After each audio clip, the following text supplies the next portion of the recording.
if you want to help your students move from superficially editing to deeper revision, then this video is for you. This video is brought to you by Writing Across the Curriculum at Mason, and we're going to talk about strategies for giving feedback that will move your students to do actual revision instead of simply editing superficially. When expert writers think of revision and editing, they know they're not the same. Revision is recursive, and expert writers typically revise grammar issues in each round. Grammar is typically left till the end to spend more time on the content revisions. By contrast, novice writers think that revision and editing are the same. When students think that revision and editing are the same, they create unsuccessful writing experiences, especially if these students are in writing intensive courses or WI courses. In those courses, students have to use writing to learn, communicate, and manage project processes. So, what can instructors do to help students distinguish between editing and revision? Feedback is the key to helping students distinguish between editing and revision. There are two types of feedback: summative feedback and formative feedback.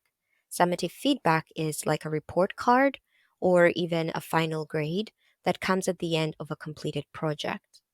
It measures how well the student has performed in an assignment, and it comes a little too late. Even though it's based on predetermined criteria, it's difficult for a student to apply it when it's come at the very end of the assignment. Formative feedback, however, is an ongoing conversation between the student and the instructor.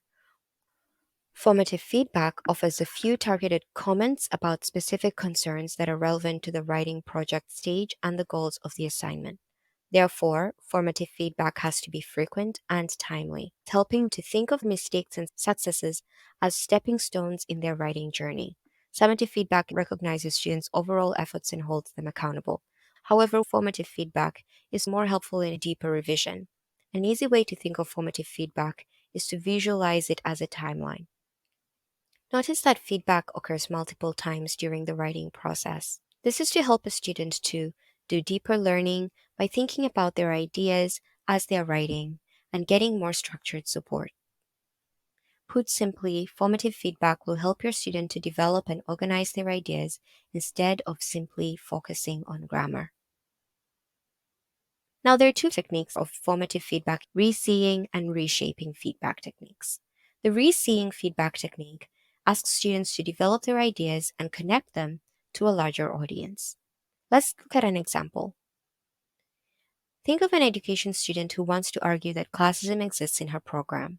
This is the type of feedback that would be using the re-seeing feedback technique. You use the word classism, but there is no explicit definition of this term. What do you mean by classism? Can you provide some examples to show us what classism looks like in your program?